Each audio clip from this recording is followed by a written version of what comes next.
All right, we Right, jumping in Got to the double dutch. Bam. Yo, what's up? Oh, go ahead. I said, and we're on. Oh, yes, sir. Yes, sir. He called it. Yo, what's up? This is Splendid Radio on Pharcyde TV with my co-host Jeremy Scipio. What's going on, people? And Ramsey Jones. Yes, sir. Oh, man. I can say, yeah, I worked hard for this one, man. I put in some work, and I was brought to Ramsey's attention by another fellow musician. I was telling him earlier, he was friends with one of my guys, Casey Benjamin, which Casey, I met Casey. He was out with Q-Tip for this tour we did in Australia years ago.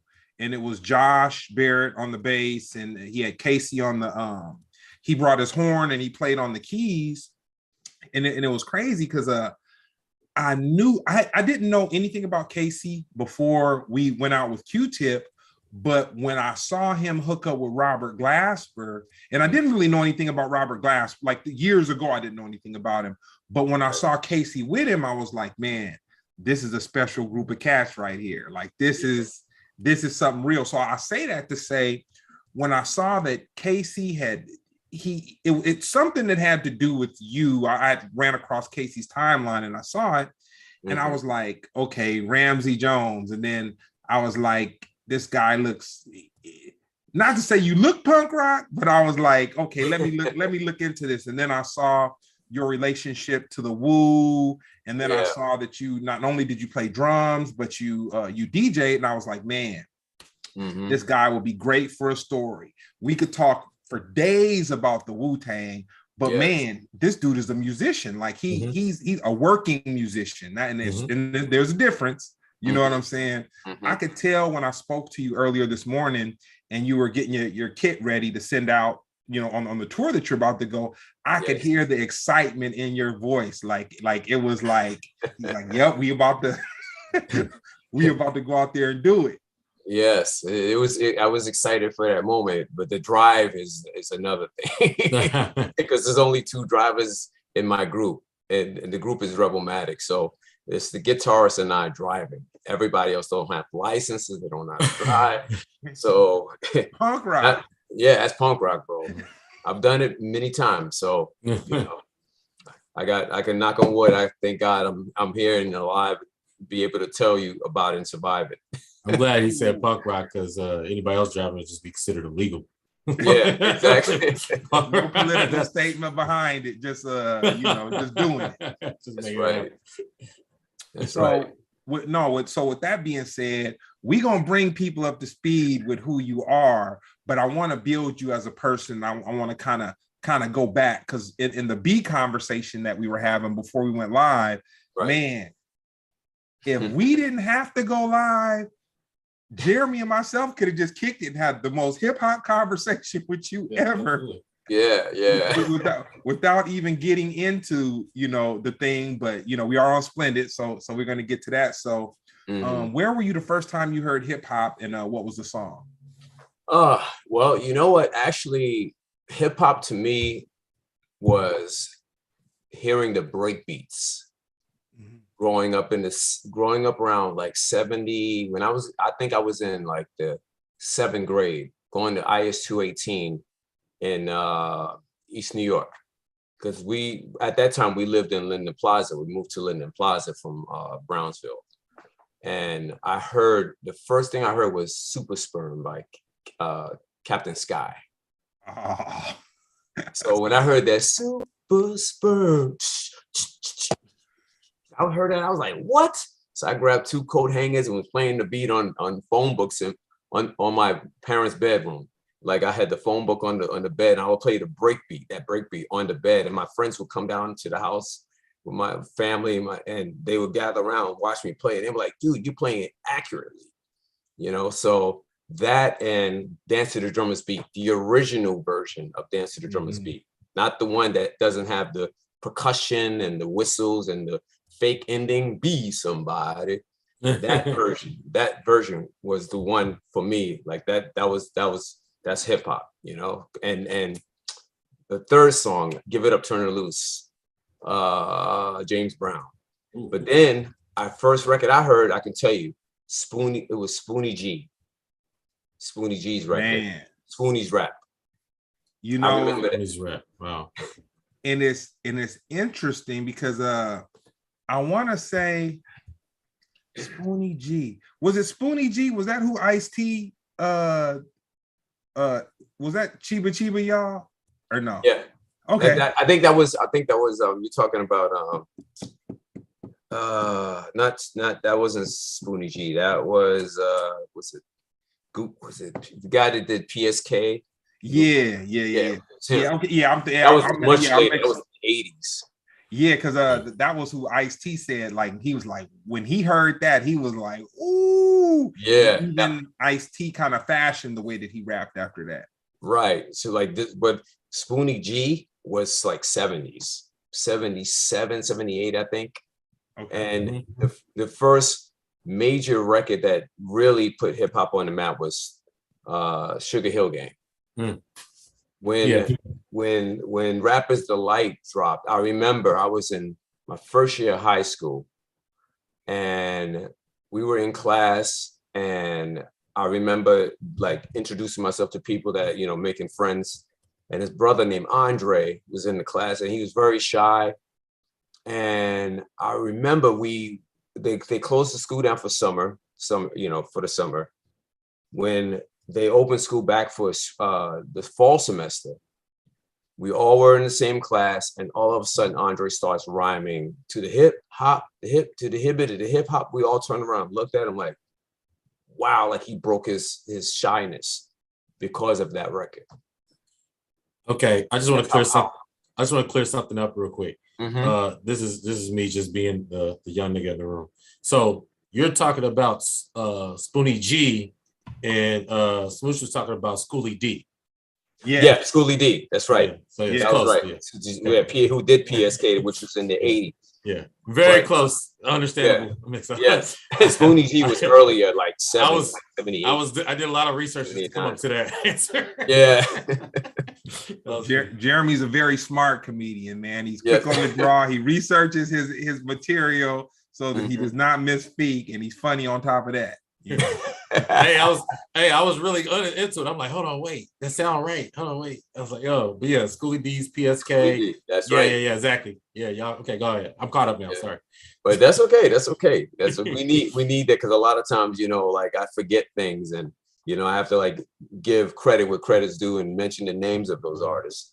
But yeah, think like going back to that time, that record was like an atom bomb hit the hood.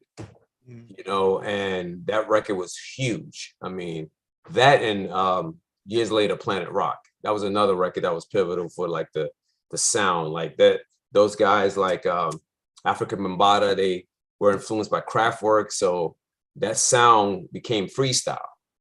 You know, so it's like it all evolved over time. You know, shame on me. Excuse me to cut you off, but shame on me. Okay. I found out last week that Kraftwerk performed in LA, and I was so mad because, you know, I work, man. I keep my head to the grind. I try not to get distracted by the little, you know, whatevers, and I try to stay focused. And I just felt like last week I was a little too focused because I should have saw Kraftwerk. Yeah, and they played here too. Oh, wow! Oh, go ahead. Yeah, I was saying I think they played Radio City. You know, the thing about it that was very interesting is how some German electronic music came to the United States, and it affected us in this very urban, modern way. And so I got familiar with Kraftwerk probably in 85, 86 or so. I had no idea they were from Germany. I had no idea these were some white cats or just whatever. I just knew that when you heard the music, to me, hearing Kraftwerk, that was almost like hearing hip hop for the first time. Yeah. It was something you had never heard before. Yeah. And the numbers and just all and Tour de France and just all that stuff. And I was just like, man, this is some whole other stuff. But it was urban people that were into it. But I'm sure there was other people that were into it. That's right. But it was just very interesting the way that it affected urban people who probably, I didn't know what the Tour de France was before I heard Tour de France. You know? It affected me. I'm gonna tell you my Kraftwerk story. In 1976, my family, we would always go to my grandmother's house on Putnam Avenue in Brooklyn. That's where the mural of my brother is. The reason why the mural is there because our grandmother's house was in the middle of that block. So real quick, yeah. And yes. who was your brother? Just to make it the old dirty bastard, Russell Jones, Russell Tyrone Jones. Rest in peace. Thank you. And so this is what my experience of hearing Kraftwerk for the first time. 1976. My whole family goes over to my grandmother's house on Putnam Avenue, Franklin. We go to the basement, and my cousin said, "Ramsey, yo, man, they're playing. A lot of DJs are spinning this record." He hands me the cover. I look at it. I'm like, I see 4 white German guys on the cover, very stately looking. I'm like, what the hell is this? Kraftwerk, Trans-Europe Express. He puts the record on. And I was like, yo, it was like, poof, my head exploded. I'm like, this is dope. And then the beat comes in like, with that's descending synthesizer line. I was like, yo, this is dope. And my cousin William said to me, yo, cuz they're spinning this in the streets. The DJs are spinning this. I heard, like he said, I was at a DJ event in Flatbush. I heard it. Yo, people are breakdancing. I was like, word. Then he says, you want to borrow it? I go, yeah. He lends the record to me. I take it home, and by this time we were living in Linden Plaza, and I put on my father's turntable record player and I listened to it full stereo, and I was like, wow. Then the Numbers record came out. Actually, it was We Got a Robots with the red cover. They're standing on the staircase. Yeah. That one. When that record dropped, I was a Kraftwerk fan from that point. From Trans-Europe Express all the way up to like Numbers. And I don't give a lot of modern producers credit when they go back and they remix older songs and whatnot. Right. And I'm not saying sampling a song. I'm saying going back and remixing it. But right. I will give Dilla his props because when he remixed that Kraftwerk song, the Express, Trans-Europe Express. Trans-Europe Express. Yep. He killed it, man. Yeah. He killed it. He did. He kept it the way it was, but he threw that little Dilla magic on it, which of course, Dilla is magic, man. He created a sound, and it now, like, even musicians are like live drummers are like I was influenced by Dilla, like his beats, like his beats without the how you call it, the term of keeping the beat perfect. He made it imperfect. And that's why it sounded so dope. It sounded so real, and yeah, Slum Village, and they are the shit. So yeah, I had an experience with Dilla where he had came in to work on the Pharcyde's Lab Cabin album. Yeah. And it was crazy because this was JD, this wasn't Dilla. So right. this guy, this guy that I met, he was kind of shy. He was very much to himself. His confidence level wasn't all over the place at all. He was just working. Matter of fact, the Q-Tip had introduced the guys to him and had given the guys a beat tape. and they actually thought it was a Q-Tip beat tape, but he didn't want to put his name on it, kind of thing. Like, okay, Tip is trying, because Tip was like, you know what? I really don't have anything for you guys right now, but I got this guy, and take a listen to these beats, and you might find something that you like or whatever. So they were like, I was there. They were really thinking that, okay, what is it? So anyway, Dilla comes out here, and when he's in the studio, I saw him playing the drums, and like the way he played, and this is just how green I am, because I was just a homeboy around, just having me around. I was like, yo, man, if I rent out a club, could I break you off some bread and you can just come and play the drum, come and play the drums while a DJ plays. And it was kind of like Dilla had this, like he JD. Yeah. Dilla was after some fame. Dilla was after the fame came. But JD, he was this cat that like he would sample bass lines and play it on he would sample the Rhodes. He'd sample the Rhodes, and then he'd also sample bass lines and like play them on the MP. Right. And I just remember back then just watching this dude and just being in awe, like. And you got to witness a genius in work, man. That's amazing. Undeniably. You know what I'm saying? Undeniably. But anyway, that's my little Dilla thing. You got me all I love that. That's amazing. That's blowing my head. That's blowing my mind right now. Two things. I got this interview that I've been chasing down forever, and I'm glad you made the time. And I got to tell Thank you. Thank you both. Yeah, I'm gonna tell you my Dilla, first time hearing Dilla was I was listening to Marley Marl In Control show on BLS. And he said, yo, we got this new joint by a group called Slum Village. And it was I Don't Know. When I heard that, I'm like, what the hell is this? When they had the James Brown sample, I don't know. And that came, that sample came, I was like, it was something like new. Like the way it sounded, it was like, it didn't sound like any other rap or hip hop track that was out there or any artist that was out there.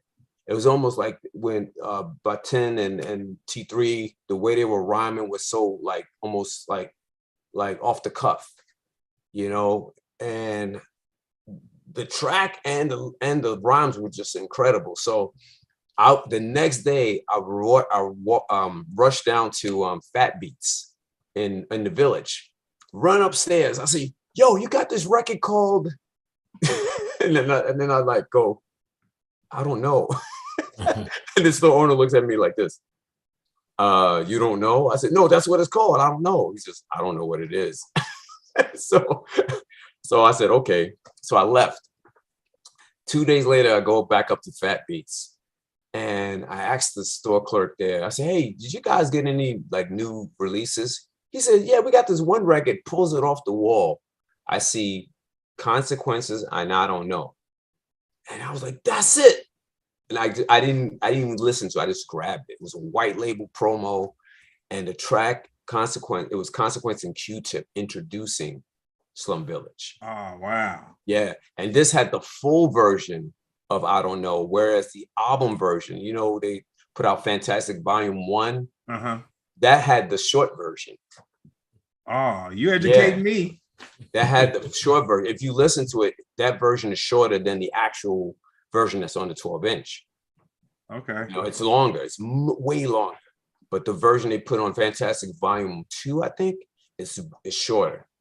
And I was like, why they make it like that? But I guess it was that these guys were always like remixing the tracks and putting out different versions, But yeah, Jay Dilla is, man, he's him, Pete Rock, Madlib, MF Doom, my cousin RZA, of course, got to put him up there. Dr. Dre, Alchemist. I mean, a lot of these cats are like my favorite producers, man. Like, I mean, it's so many other cats out there. Soul Aquarians. The list just goes on and on, bro. But we going way ahead of ourselves right now. Yeah. But I just had to like put that out there. I Since mean, you brought up that JD story. I feel like it's an understatement, but did you ever think hip hop would be as large as it is?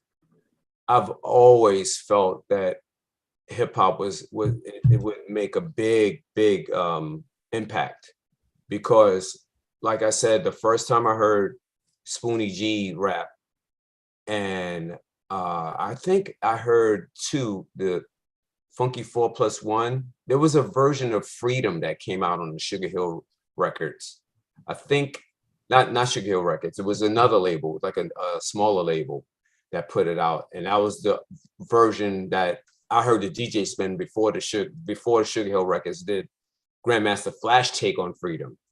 But I could see the impact, the seismic shift that it had on not only urban communities but beyond. You know, I mean, there were people at the time saying it was a fad. Hip hop was going to be a fad, and I said the public will always make remarks about any type of music that is originated by Black people. You know, they did that with rock and roll. They did that with when gospel became more rhythm and blues, and you know, people were calling it devil music. You know, so it's always been that way. Jazz too. So any type of music that Blacks have originated had always got resistance from the powers that be since the beginning. So I knew, and all that music has changed everything. Like that without that music, this world would be a whole different place, man. So, you know, that's how I feel. Nah, tight. So, what city did you grow up in, or like where were you the longest stint of time? Oh, Brooklyn, Brownsville, East New York. Okay. That's where I was born and raised, in Mother Gaston Boulevard. My parents lived in, I forgot the number, but it was on Mother Gaston Boulevard, but it was the Brownsville Projects. And they moved to another part of the Brownsville Projects, around where there was a restaurant called the Benson Burgers that was on the corner of, I think it was Stone Avenue. And we grew up there in like from 65 to like 71. And I was the firstborn, and then my brother Mark, my sister Monique, then Russell Jones, Dion Jones, and Lamar and A. Jones. So it was the six of us. We were like the Black Brady Bunch growing up during that time. You know, my parents played, like how we got into music. My parents, like especially my father, had a lot of records around the house. So like he would have like James Brown Live at the Apollo Volume 1 and 2. And my mother was is an amazing singer, along with her sisters, because she had a sister named Paulette, an older sister, Paulette, who she passed away in the 80s from diabetes. But my mother and Paulette, they were in a group in the 60s called Tiny and something else. I forgot the name, but I found a picture of them from 66 they're wearing bouffant hairdos doing a show in Harlem. And I said, Mom, what was this taking us? She said, oh, we played at a club in Harlem, and Atlantic Records, someone from Atlantic Records almost signed us, but we were too young, or we got to the audition late or something like that. I was like, wow, y'all were that close to from getting signed to Atlantic Records of all labels. But during that time, you know, we grew up in Brownsville, and then we moved to we moved to 1765 Prospect Place, which was a much rougher area than Brownsville, because Brownsville back then, that's where like a lot of the Jewish mafia started, Italian mafia, and that's when Murder Incorporated started. And this was like from the 20s up to the 40s, and then after World War II, Blacks from the war and Hispanics moved into that neighborhood, and I think over time, you know, the neighborhood started changing, and then my parents decided to move to 1765 Prospect Place, which was much worse than Brownsville. And we only lived there for like a year, and then moved to 760 Eldest Lane, which is Linden Plaza. And that's right on Lefferts Boulevard. So during that time, we moved there we moved to Linden Plaza and we lived there from 75 up until 87. So I grew up listening to punk, disco, top 40 rock and roll, and listening to WPOJ and BLS and a lot of those stations, WNEW. So I was like a sponge, like soaking in all those sounds. And around the 80s, around the late 70s, when hip hop finally like made impact with Sugar Hill Gang, I forgot another artist. It was Jimmy Spicer, who had Super Rhymes. Man, I'll tell you a story about Jimmy Spicer. Jimmy Spicer lived in Building 5 in Linden Plaza. I lived in Building 1. So he was like the local celebrity. Dude, I heard that song about maybe 4 years ago. I met this guy who burned CDs. He was like a professional CD burner. And like, man, he had a stroke like a year after I met him. And I had already bought CDs. Like he only had like a couple, but he had a way of burning CDs where he could burn like over 100 songs on a CD. I don't know how he did it. Wow. But the quality of them was great and everything. I would scratch a CD because they weren't glass masters. So I would scratch one and I go back and I buy another set from him. And then he had a stroke, rest his soul. And I couldn't, one of his relatives had got the hard drive, and it was a power struggle within the family of who's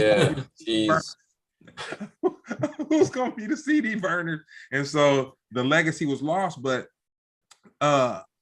when I heard the song you're talking about, Super Rhymes, I was like, dude, this guy ain't stopping.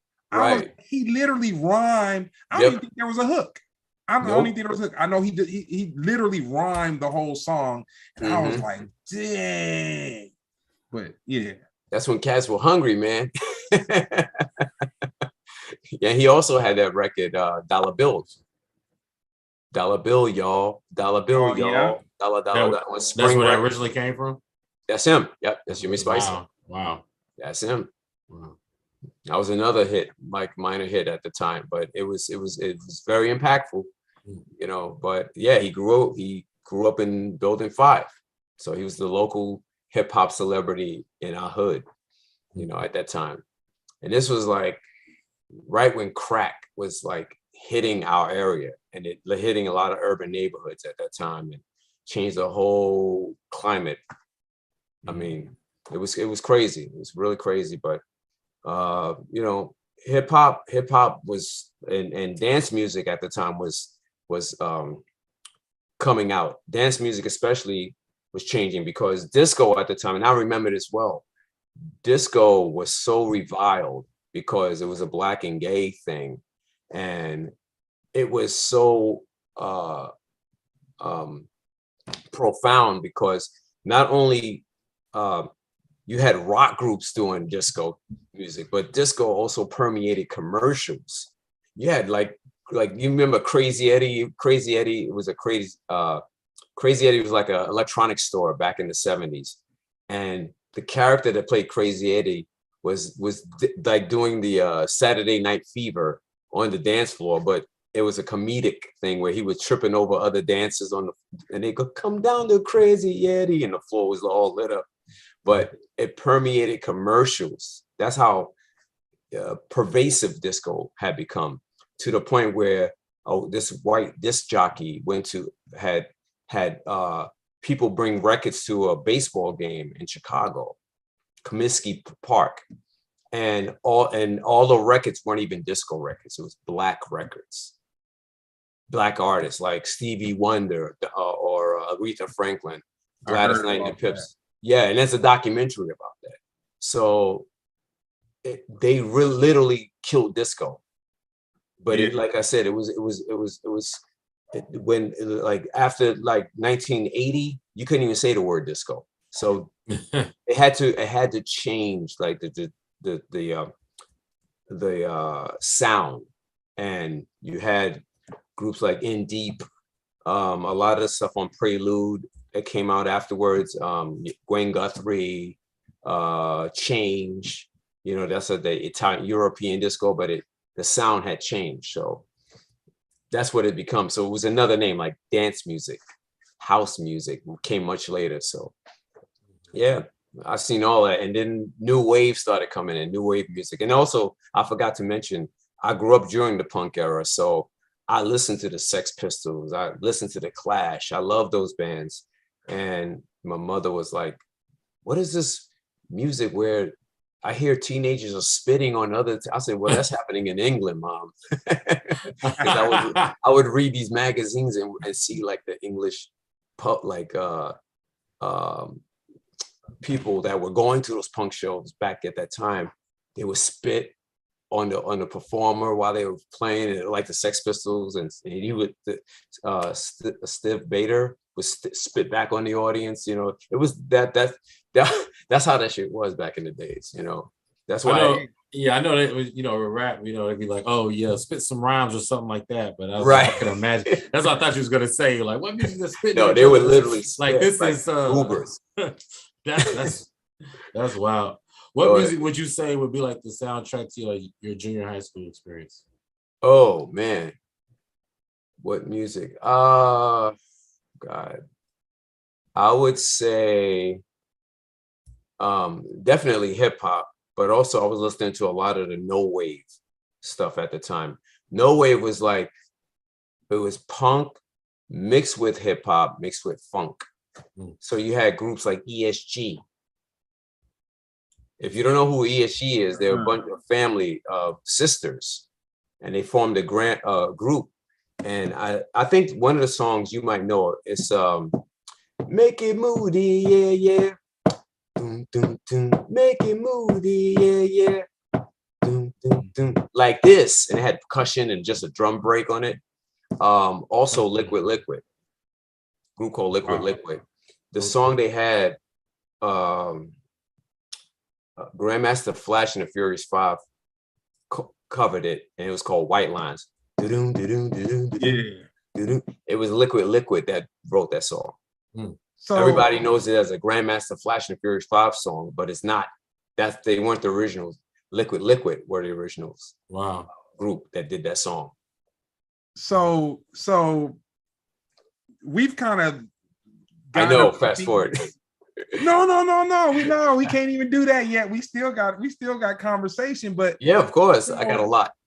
So, not to go off topic so much. So you come from 6 brothers and it was 6 of you guys, right? Yes. Okay. 3 boys, 3 girls. So in the 6 of you guys, was your brother and yourself the only musicians amongst the children, or no? I was the only musician. Okay. In the family.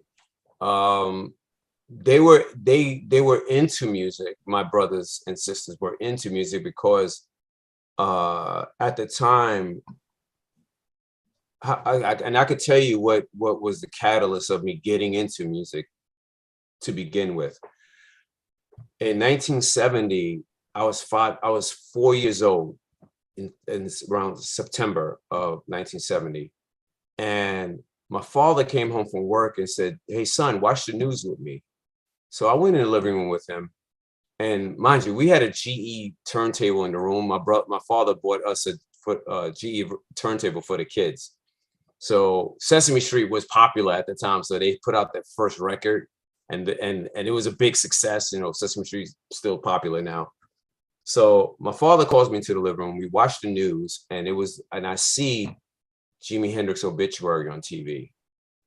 And the way he looked, and the newscaster was stating that the world's greatest guitarist has passed away in London. And I'm like, who is this cat? I'm like 4 years old, like witnessing this, like watching this like report. So the next day, my father buys Are You Experienced? He buys the album, Are You Experienced, and the Beatles' first album, Meet the Beatles. those two records were the catalyst in what I am now and why I do what I do. I remember my father had given me the records. He said, "Son, this is for you." He buys a record for me. So I put on the Beatles records first, and I'm listening to the English sound. I'm like, wow, this like their version, their take on Black music, like Twist and Shout, and I'm like, it's pretty unique. And then the original material, like I Want to Hold Your Hand, I saw her standing there. I'm like, wow, this sounds really interesting because the English sound really attracted me. Then after hearing that, I put on Jimi Hendrix, Are You Experienced? I put on, the first song was Purple Haze, and I was like, what the hell is this? 4 years old, like my head exploded. And then Manic Depression, I'm like, looking at the cover, I see this Black man in the center of the picture with two white guys, they all have afros. I turn the cover around and I read Be Forewarned. I'm like, I want to be this guy. So listening to Jimi Hendrix and the Beatles at that young of an age really impacted my soul. You know, it just right from that point on, I wanted to be a musician. That's dope. Yeah, and then I would play the records around my brothers and sisters, and they always told me like play. I pretend that I was Hendrix. I would grab a broomstick and pretend I'm playing Purple Haze on the broom. So my brother Russell was like, "Could I play?" I said, "Sure." So I would grab a coat hanger, take the white part off, and hand it to him. And then my other brother, I would do the same. Mark, I would hand it to them. Then my sisters, I'll say, "You guys sing." I'll tell them to sing. So we were like our own group. We were like latchkey kids because my parents would go to work, and my father would say, "Hey, you know, just don't open the door for strangers," and it'd be our cousins knocking on the door. Hey, Ramsey, let me in. It's Diane. My mother said not to let anyone in the house. But that music kept us together. So, you know?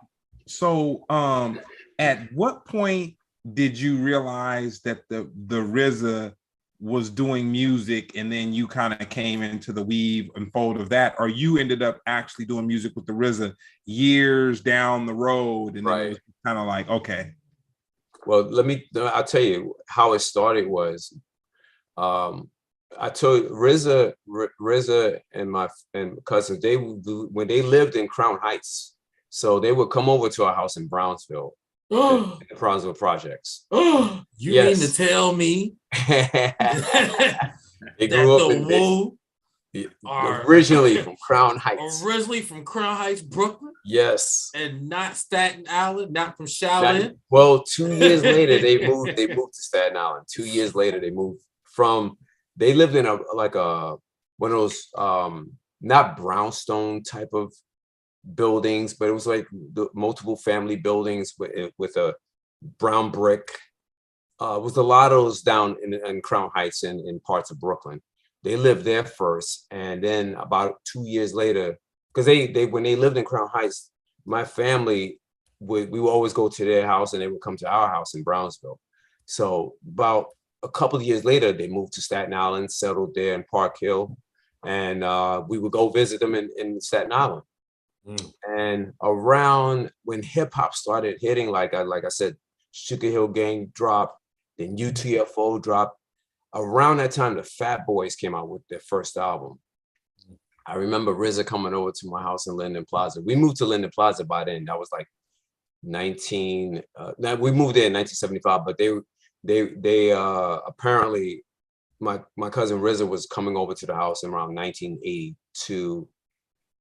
83, and I remember the Fat Boys record dropped, and then that's when I realized RZA had the gift for rapping, because he would write his rhymes, and I'm like, damn, cousin, you're good. And I had a cassette deck. I had a Panasonic cassette recorder, so I would record him rhyming, and then later on during the early 80s, we acquired 2 turntables.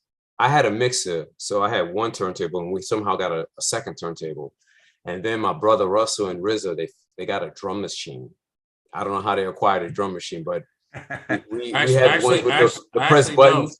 I actually know, because I watched the the show. Right. Finding things. They found some things like which I wanted to know. I wanted to know how accurate. I don't know if you watched the show. I haven't watched it, you know, because it's funny. Like, I know the only reason for me why I haven't watched it because it makes me think of my brother, you know, and plus his passing. So it kind of brings back like memories of that. So, but I can say this. I know people are asking, did RZA actually go into a music store like Sam Ash and steal a drum machine? That did happen. Yes, that did happen. But the drum machine that we acquired, I don't know how they probably stole that too. It was one of those push button drum machines that were already pre-programmed beats in it. Yeah. So when the Fat Boys came out with their first record, I never forget this. We had Jizza came over to my house. RZA said, "Hey, this is Jizza." He introduced me to Jizza. I was like, "Yeah, this is your cousin." I was like, "Wow, he rhymes too." I was like, "Word, okay." So we fashioned a headphone. We had a broken headphone that I fashioned into a mic.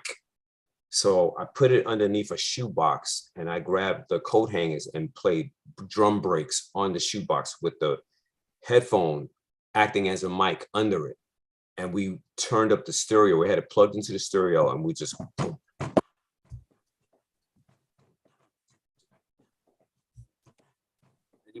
rhyme over like bare beats that I would make up on the bed.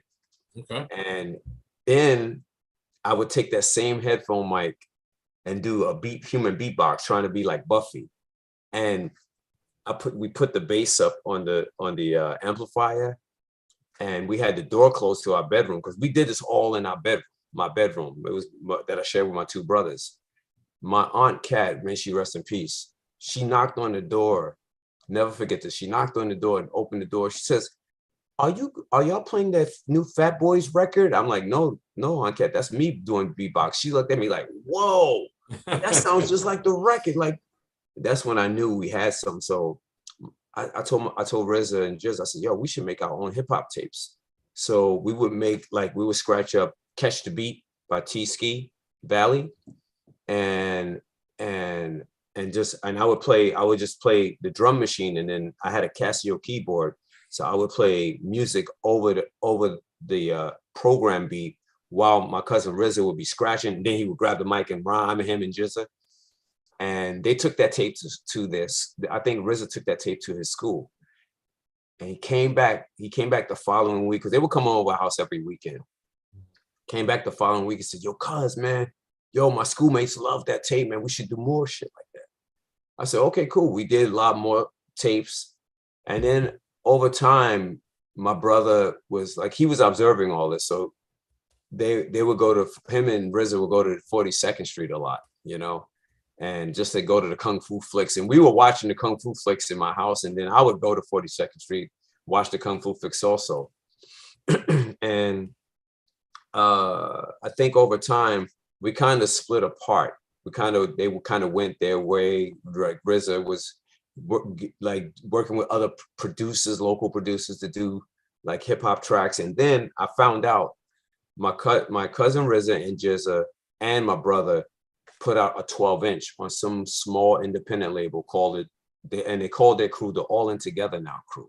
I saw the physical record when it came out, and it was some nondescript label. It was an orange label, and I saw it. And my brother showed it to me in the bedroom, and I looked at it. I was like, wow, you guys got a record? It was just one song. Like, I think it was one song. The one side was vocal and the other side was instrumental.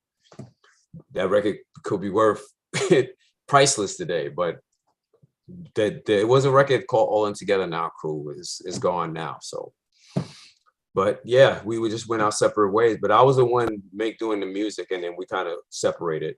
But around the 90s, I recall Jizza had his first, he got signed to, I believe, Tommy Boy, and had the I'll Do You. I think that was the track. It was like a kind of early New Jack Swing sound. Oh, almost. wow. Yeah, and it was a big record, but I know Jizza, I knew that wasn't his sound. And then RZA got picked up. And he had put out We Love You, Rakim. And I never forget when that record dropped. RZA called me to come over to Staten Island. So I went to his house. I said, cuz I know that's not your style, man, but you have to be commercial in order to get to where you need to be. And he said, yeah, I know. So it took a while for him to find his sound and hone it. Like he originally, you had the Grandmaster Flash and Furious 5 sound and the Run DMC sound and those beats like the hip hop at that time was those type of beats per minute. But years later, they started to slow down and become funkier due to Marley Marl. Marley Marl was the one that brought the funk into hip hop, because he was sampling a lot of James Brown. James Brown was sampled like it was so much. Every hip hop artist used James Brown. Herbie and Rakim. You had Ultramagnetic MCs. So many, but Marley Marl was the one that brought the funk into hip hop. What's your favorite documentary, like hip hop documentary? Because it seemed like, I know you lived it. Yes. Wrong. It seemed like you could do your own, but I just like to know. My favorite. If you were to recommend one, I could say there's one about the Ghetto Brothers. The Ghetto Brothers was they were a gang in the Bronx, but they were like the Latin Beatles, and they were the ones that started. They kind of the movie The Warriors. Yeah, of course. It's based on them. It's based on the Ghetto Brothers. That album, the original album, The Ghetto Brothers, goes I think on Discogs for like $300 or more. But a current label had reissued that album, plus the history of the group. But they were the ones that started playing concerts in the street and kind of breaking up that gang culture that was happening at that time. Like it's called Rebel Kings. Yes, that's it. That I would say is the introduction to the hip hop. Because it not only talks about them, but it talks about the gangs in every borough, which was like whoever did that documented this movie, they documented the gangs, because they mentioned the gangs that in my area that I was encountering, the Jolly Stompers, the Tomahawks. I had members of Tomahawks live in my building in 1765 Prospect Place. So it was almost like a flashback for me, not in a good way, but it was a flashback for me. But that group, Ghetto Brothers, informed that whole the beginning of that period in the Bronx, where the DJs and the whole hip hop thing was formulating at that time, So yeah, that movie is one of them. I think what was it? There was another one on, I don't know if it's on A&E or I forgot the other one that they've shown. There's one, Dr. Dre with the Jimmy Iovine, the producer. He had a hand in getting like Dr. Dre signed and getting his like career off the ground. But God, I don't know any other. I would say NWA. That's that one. Oh, you talking about the movie? The movie, yeah. Straight Outta Compton. It's not a documentary. It's not a documentary, but I could biopic. Because it's a biopic, But it counts, I guess. Yeah, we need. It's accurate. Yeah, well, we do need. I think we do need a real thorough documentary on hip hop, starting from like the 60s and like how Bronx, how all that desolation and all that informed and made people like have to survive through that and through all the gangs and the poverty, and how that music was created from that environment. So that's we've known to create things out of not having or being without. So we had to be industrious. Right. I like that word. So, but other than that,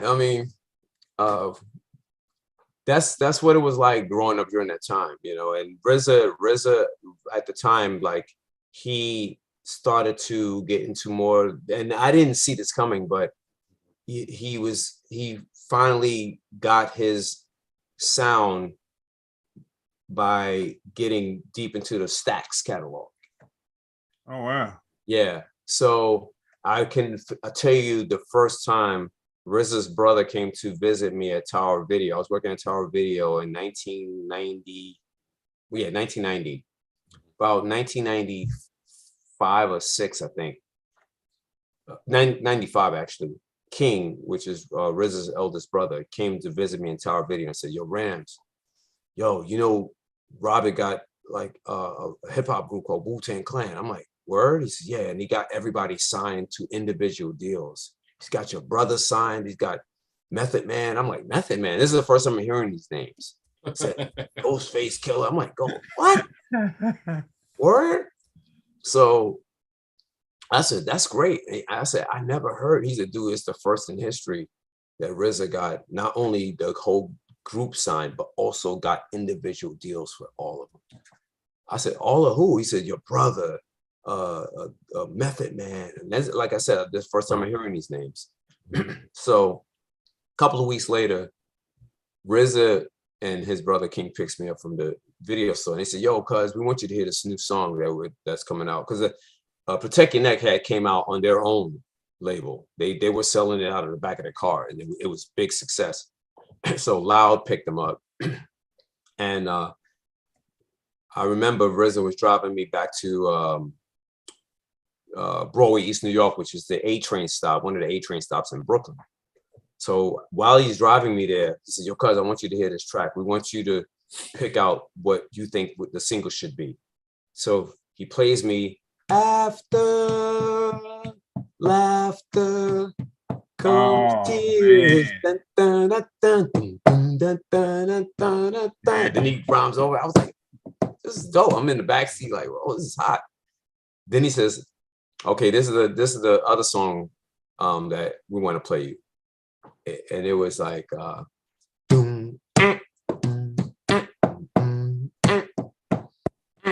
"Cash screws everything around me, cream, get the money."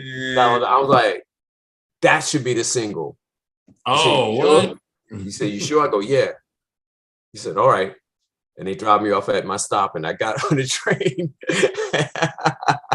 Casually making history. Yeah. Yeah.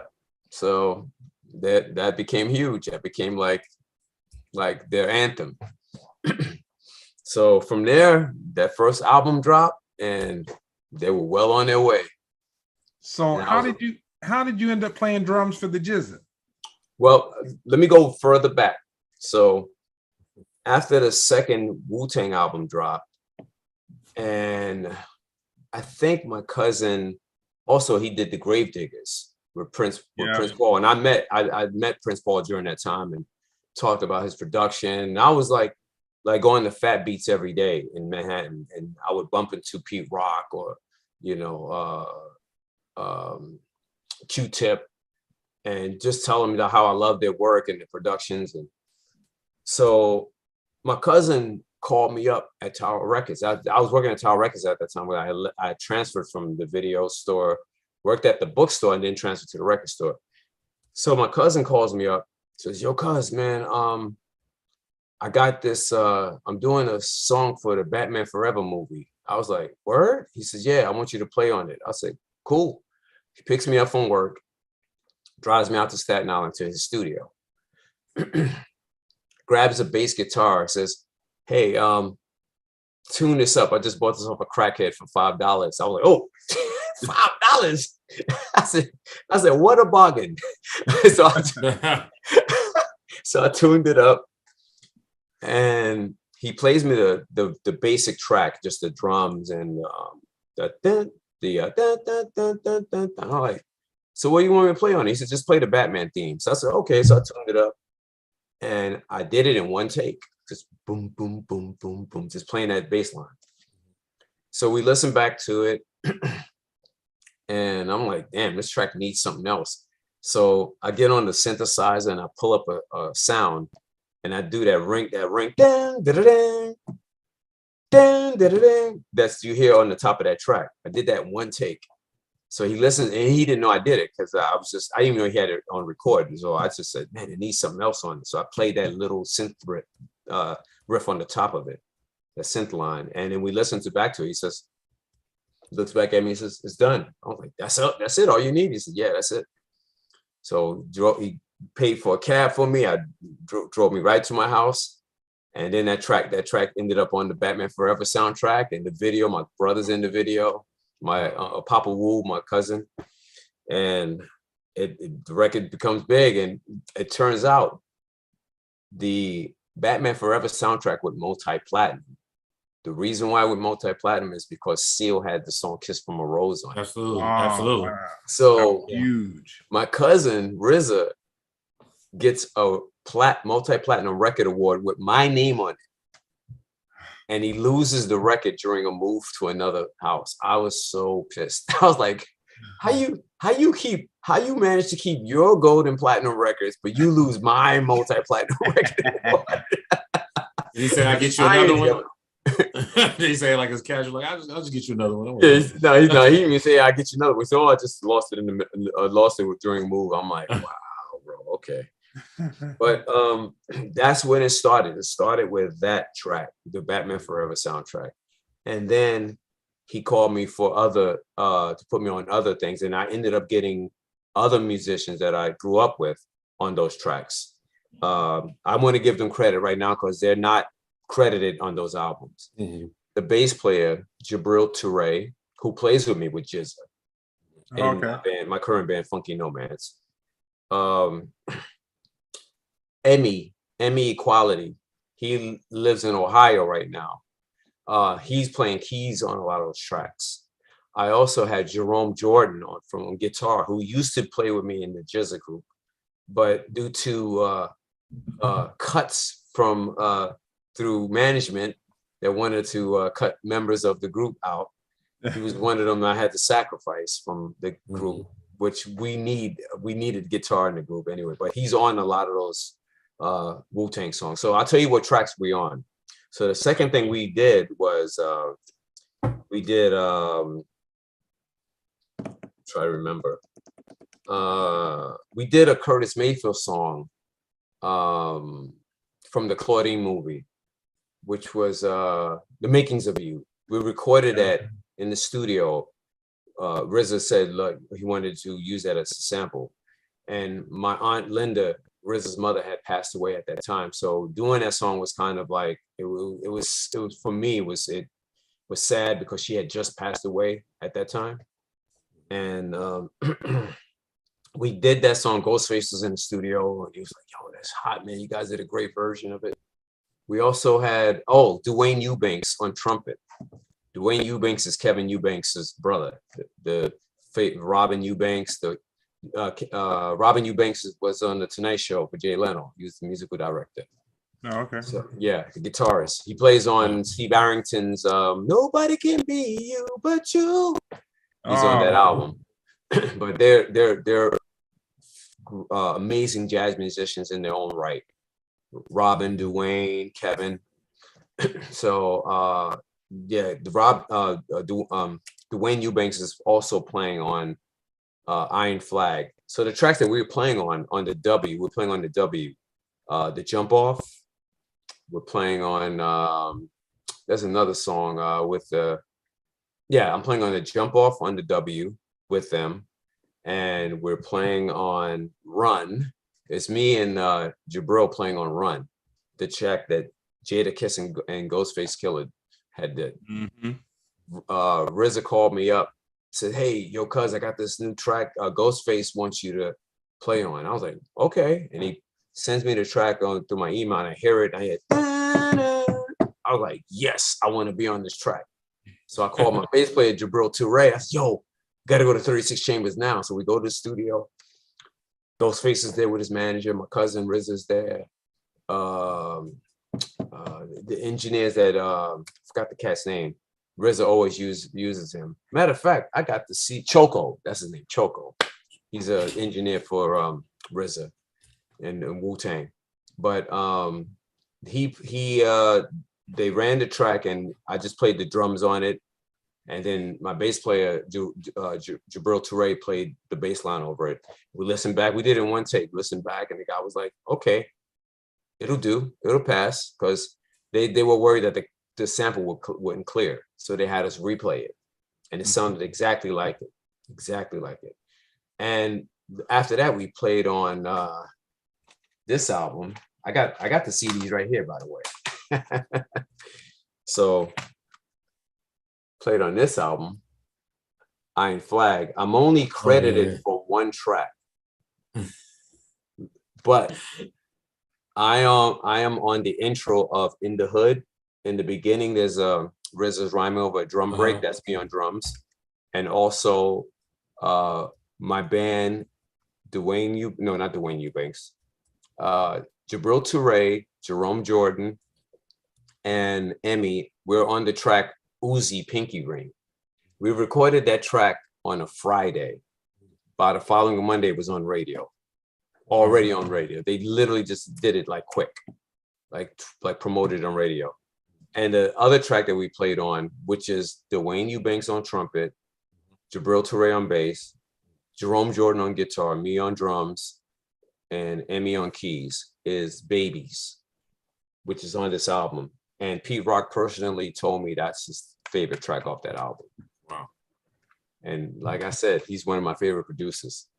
We also appeared on Mathematics, who is the one that did the original W logo. We're on his album. Not Dwayne Eubanks, Jabril Touré and I are on Mathematics album. Forgot the title right now, but I think I have it. It's on Discogs. Discogs, somebody went out their way on Discogs to find my whole recorded history. Oh, and wow. put it on. I was blown away. They found my picture. They put older brother of Old Dirty Bastard. I'm the oldest brother of Old Dirty Bastard, not the older brother. You're like, give me my full credit. Exactly. But they credited. They went out their way and listed everything I played on, except the ones that are written on the actual liner notes. But I'm telling you, the tracks that I didn't get credit for, I'm telling you, that's what I'm on. Okay. Off the record. And also Seed of Joy, this album here. Oh yeah. So that's funny. Not Dwayne. I keep saying Dwayne Eubanks. Jabril Touré, me and Emmy and Jerome Jordan. We're on the second Bobby Digital album, and Dwayne Eubanks is playing trumpet on Do You. Mm-hmm. So that's us on that track. And on this album, Seed of Joy, we're only on that track. It's Yumika Parsley on piano. I'm on drums, Jabril Touré on bass, and Jerome Jordan on guitar. So yeah, this is the last thing I did with RZA. Did you understand being around, your family and this Wu-Tang thing going on? Did you understand that it was going to change the world? At the time, I didn't, because it was all happening, but I knew how relevant it was and how life-changing it was, because I could see everything happen like it was yesterday, like the rapid success of their and the rise of my cousin's success. And I never forget this. RZA's mother, my Aunt Linda, I remember she invited us over to their house, and my cousin had bought a big estate for them. And my Aunt Linda, she just RZA's mother. This beautiful. I was walking around the house and looking at it, and she thought I would have some envy or jealous. And she said, "What do you think? What do you think, nephew?" I said, "Well, Aunt Linda, I'm happy. I'm proud of RZA, of what he achieved. I'm happy." And her whole demeanor changed. Like, she kind of relaxed, and she says, "Oh, okay." Because a lot of times family members, especially relatives, think that you have family members that do envy or get jealous, but I wasn't about that.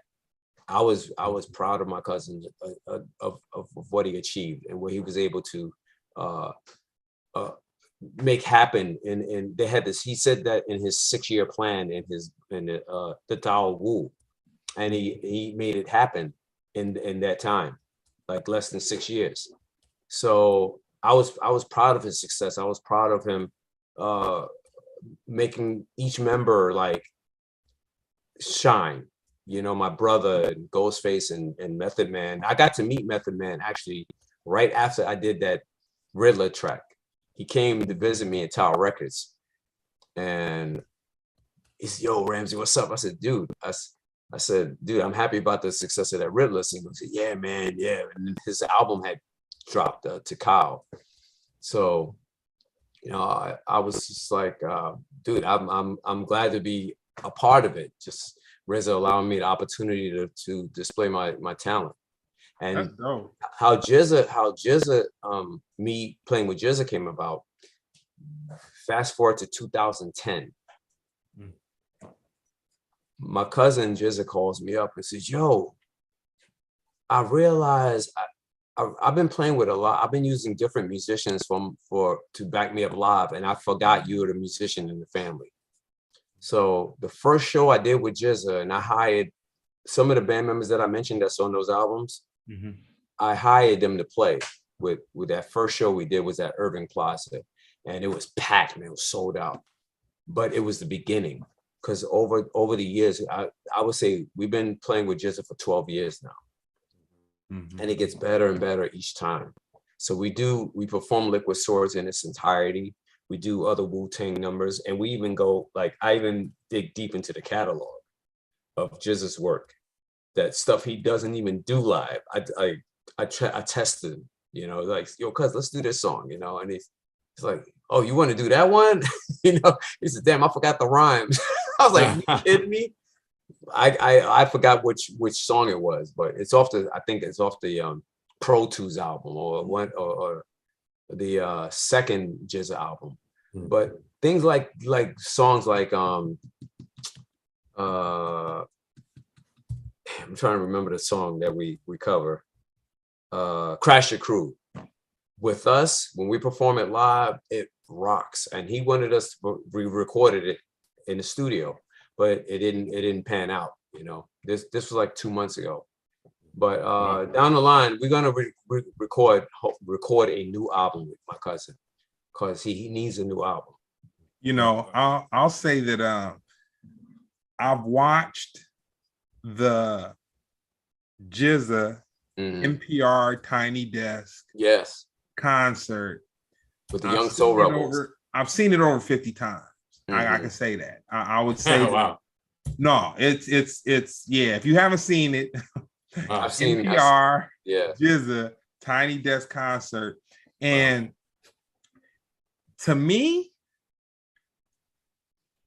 he's the dopest MC. Yeah, and I'm not talking about in Wu-Tang.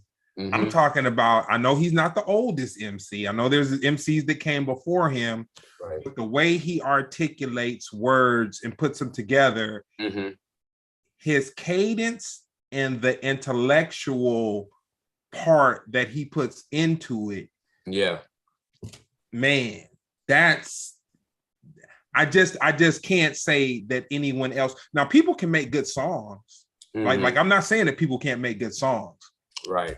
But the way that he puts rhymes together, that he writes himself and performs, yeah, he's the. Now, I like some artists. Maybe I would say like I might like them more than the Jizza, but I'm speaking from a level of skill, intelligence, technique, cadence, every single thing.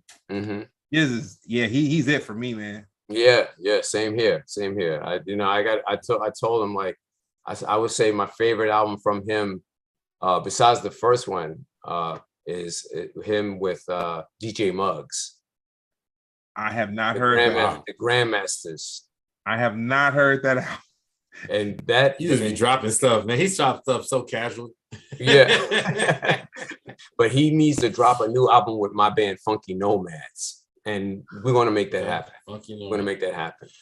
You know. So I wanted to ask you about your bands, because I see here you have let me pull it back faster.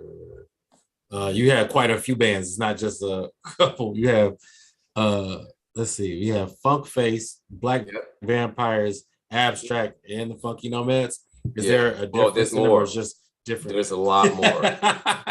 I mean, what I'm surprised you mentioned Abstract. That was my first band with my best friend Interfied, who is Mon McLeod, who plays also in the Funky Nomads. And he has the other side projects like the Black Yacht Rock Club. I want to give that band a shout out because I'm a part of that too.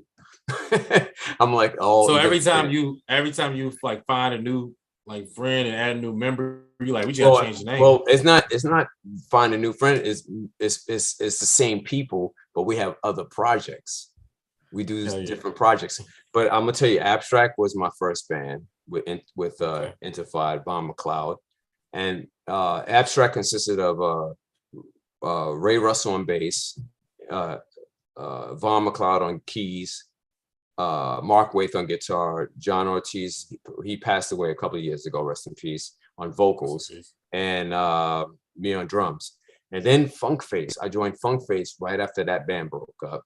Funk Face was like a Red Hot Chili Peppers, Fishbone, like funk, pure, like Parliament Funkadelic type band. And we've been around for like 30 years. Then I started playing with different artists, you know, getting called to play on albums or play on different tracks. I did an album with Vernon Reid from Living Color. Oh wow. Yeah, that didn't come out, never came out. He's still to this day, he wants to release it. But I told him I wasn't happy with my drum sound on it. Because man, I played on an electronic drum kit. somewhere there's your plaque and my mysterious album sitting in a time capsule, bro. Yeah, that's gonna be worth some money. Indeed. So my other bands I wanted to add that I'm currently with now, I play in Rebelmatic. We released an album during the pandemic called Ghost in the Shadows, which was produced by Mark O'Connell. It's been like heavily reviewed in Afropunk website.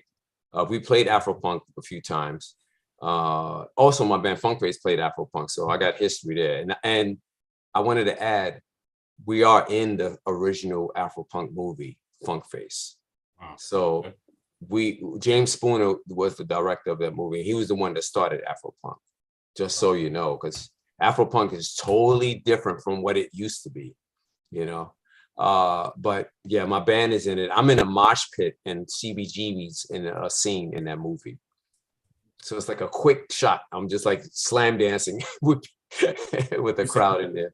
You sound like me when I'm trying to describe how I'm in the NWA movie. Like it's just the back of my head. Yeah. Like for 2 seconds. Like you can't miss it. Like no Vaseline, and then boom, that's me. Then, right. Right. But we also have a chat. There was a question that somebody asked. They asked us a little bit ago, but they said, is there anyone artist-wise that has a certain sound today that you feel like you were shooting for back in the day? Well, there's not really any artists today. I would say back then, Fishbone. Like the band that I played with, Funk Face, was definitely like Fishbone, Red Hot Chili Peppers. You know, a lot of the music today is like totally different from what it was back in the 90s and 2000s. And it's great because I would say, like I said, everything evolves. So like hip hop now, I mean, I love Kendrick Lamar. I love there's a Haitian rapper, Homie, I forgot his name. The album is incredible. It's incredible. But I love Anderson .Paak. A lot of the alternative stuff, you know, Ty Segall. God, there's so much. There's so many groups. Sudan Archives. It's just endless. It's endless. But the stuff the sound that I would say I would back the groups that I was in, that I would say we were going for more like what Fishbone was doing, like that what they're doing now, because they was just setting the just like the level of their musicianship, like going to see them live. I was fortunate to see Fishbone during the time of, I didn't see the early like Fishbone, but I saw them around Reality of My Surroundings, and they were the most, and still are, the most incredible live band I have ever seen. I've seen Prince, I've seen Michael Jackson. I was fortunate to see them live. Many groups, but Fishbone is like, they're up there. They're like incredible. They're an experience. I'll tell you why. You know, I saw Fishbone when I was probably like, I saw him back in like maybe 80, 87, 85. Yes. And Truth and Soul, period. But the thing about it, speaking to you and having you kind of break down in a historian type of way, just like musical progression, you know, other than your family's, you know, your family heritage and whatnot. When I saw Fishbone, I saw some brothers playing like mandrel music and like this funk that was so funky, and they were so confident on the stage, like they were so confident. And I had interviewed Norwood, and I want to say he told me, I've interviewed Norwood and I've interviewed Chris, but I can't remember who told me, but something happened and Fish had got distracted. Well, ever since then, he would always like play to the side. I've seen him do that. And when I saw these, and they're playing this hard funk and they're hitting hard, talented, very confident. Yes. To me, I grew up in Harbor City, California, which is like the Descendants came from Harbor, like Lomita, like 5 minutes away. So I came up from a very punk rock place where there wasn't, like, there might have been 3 black punks, like where I live. Like there was no black punks. And so man, so for me to go and see a punk show, and I'm seeing these brothers, and like they turned the party up. Like the groups that came before them, like they brought it to a level. But when Fishbone came, they turned it up. And it's very interesting, because when I hear you talk about, as well as I the conversation I had with Chris a couple weeks ago, or a couple months ago, like maybe a month and a half, maybe 2 months ago, and he was talking about what's punk rock, you know, like what is punk rock, and he was saying, you know, punk rock is a liberal expression, political meaning, like purpose, not just not the physical. What you're talking about, the loogies, the spitting, and the slam. Right. but actually, like what was behind punk rock, when I saw Fishbone, that was like the definition to me. Like I was like, man, this is something. It was something I'd never seen before. So I say all that to say, I see how you could feel like Fishbone was like the dopest band that you've ever seen. You know. And I forgot to mention Bad Brains. I've never seen. No, I did see Bad Brains. Bad Brains. Later. Can't forget those guys. HR in the backflip.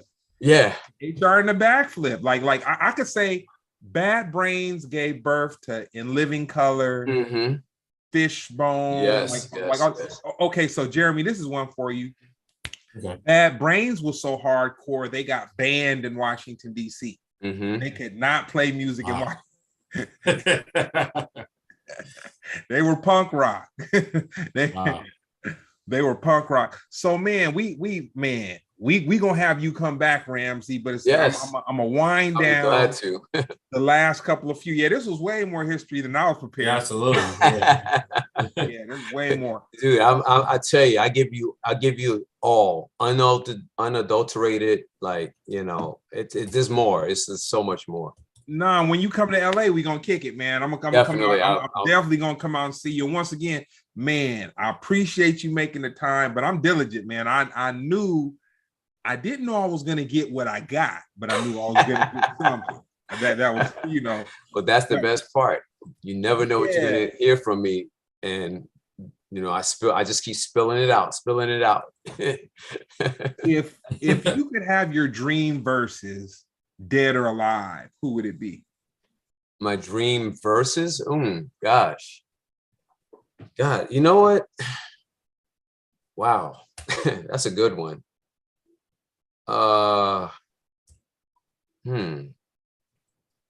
Dream verses.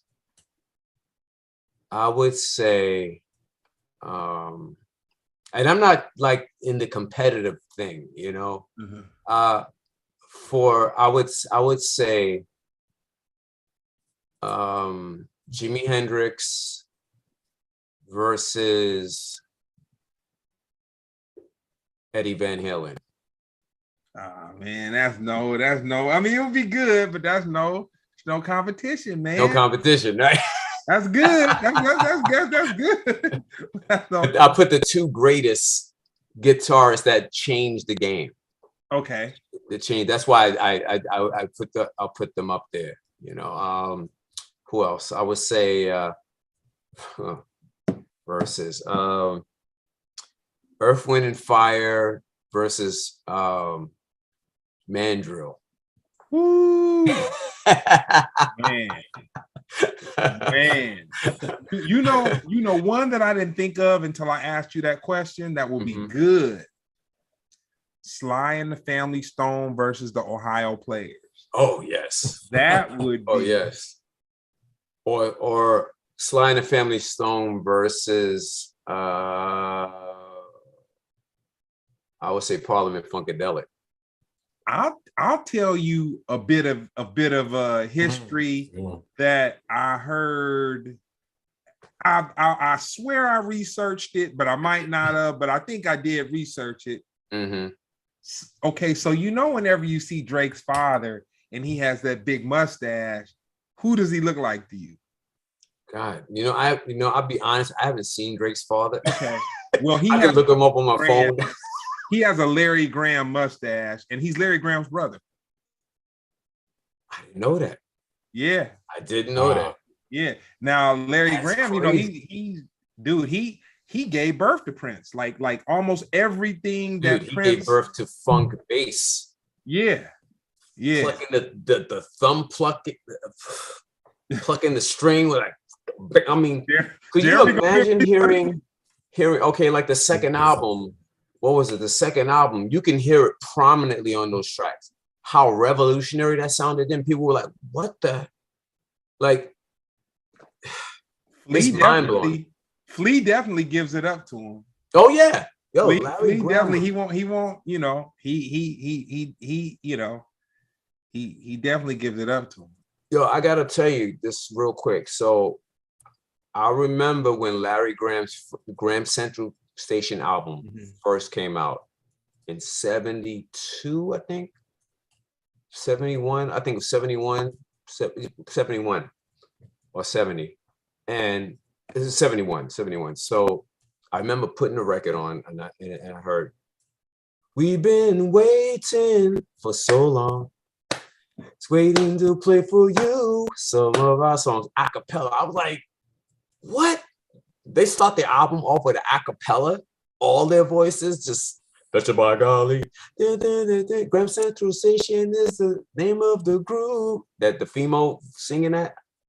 Dude, I was like, okay, they're serious. And then he left Sly and the Family Stone, I think in 69 or 70, he left. Because I got the bio of Sly and the Family Stone, and Larry Graham had gotten to some beef with Sly Stone.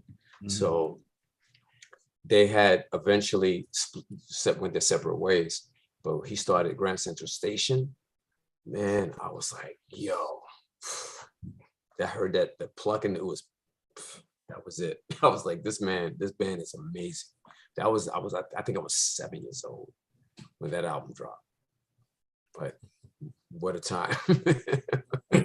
What a time. I'm like going off this topic, but I just wanted to tell you what I felt hearing that album for the first time and hearing his playing. I was like, that's pure, like, deep gut bucket.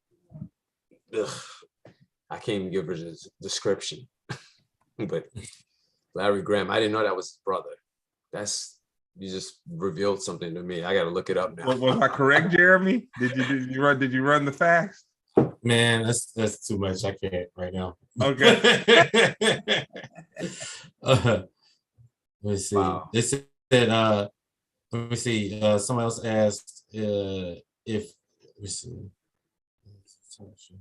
Oh, they said yeah, there was 3 black punk bands that were live too, but yeah, they shout out Fishbone too, so they showed you love. Yeah, but there was also we gotta mention Death. Met them. Yep. The Sons. Yeah, from they put out like 3 albums back in the 70s. Pure Hell. It's another group. There were very few black punk bands. Oh, Mother's Finest was like a punk funk band. You know, so we can't. I mean, I could put Rick James in that too, because punk funk. Punk funk. Yeah, he coined the phrase punk funk. Mm-hmm. So we got to acknowledge our heroes that were affiliated with something else. But I know Rick James coined the term punk funk. Mm-hmm. That's the first time I heard that term. Punk funk. Yeah. So I knew where he was coming from. He was in a group with Stephen Stills and Neil Young in the 60s called the Minor Birds on Motown. Oh, wow. Yep. And he did a few albums under the name Ricky James with different rock bands. And then he went off on his own and became successful in the 70s, and the rest is history. But yeah, he was around. He was in rock groups since the mid 60s. So I give you that. With that being said, I'm gonna hit you with the last one. Yes. You're about to go out on the road. Yes, going on the road with Rebelmatic. But in a van. Yes, like this week I play with Jizza in Orlando and Miami. Hey. And then I pick up the tour with Rebelmatic on the 19th of this month. So the 15th and 16th I'm in Florida with Jizza, and the 19th I start hitting the road with Rebelmatic for a month. So we're going to be hitting South Carolina, North Carolina, Atlanta, Georgia, Brooklyn. We're hitting New Orleans. So it's like playing every day. It's the grind. Roughing it. So with the last question, where do you see social interaction going in the next 2 years? Hopefully, I mean, right now, people should get off the computers and phones more and really interact in person with each other, and instead of hiding behind a phone to be nasty to others, because this is what the media has like created. You got people that are anonymous, that's just making hateful statements to others or being nasty to people, and they would never dare say it to their face. But I just see people need to be more in touch with each other rather than through computers or phones. And we have to have more human interaction now. It has to get back to that. Absolutely. Because we're losing that. We're really losing that, because it's like the youth of today are so into their phones and computer tablets and not interacting with an actual human being. Mm-hmm. We're losing that. So we need more human interaction, more than interacting with a phone or a computer. So you want to give them your social media, where they can find you, where they can get music? Just I mentioned that, but I can interact with you on one-on-one. So my Instagram is Satellite Jones. That's SATELLITE Jones 65 at Instagram. And also I have my other band, Funky Nomads, which is PHUNKY Nomads. Also, that's my other account on Instagram. Also, you can reach out to me on Facebook under Satellite Jones on Facebook. So, or Ramsey Jones. That's my stage name. All right. And you, Jeremy, you got any shows coming up? Anything you want to shout out? Let's just say the Comedy Store this week. Cool. Yeah, that's pretty much it. Yeah, for me. But yeah, Jeremy Scipio, SCIPPOIO.com, and Jeremy Comedy on Instagram. Can you tell us anything? Oh, I'm sorry. No, I'll say I'll follow you, man. I'll I'll follow you back. Yeah.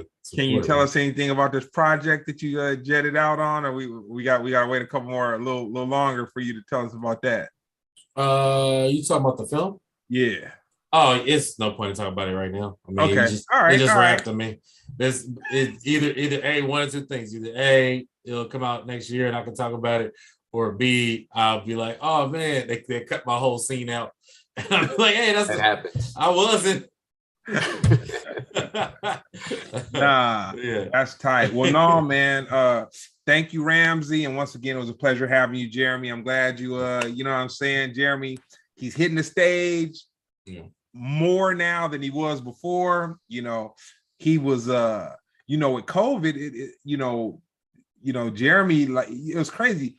The musicians went through with the musicians and the comics went through withdrawals because they weren't able to interact, and then they tried to do all these different things with technology that's, didn't really, musicians and comedians need an audience. Like, they need energy in order to do what they do. Like it's, and it's funny because watching a Netflix special is entertaining, but seeing a comedian in person is different, as well as seeing a musician in person.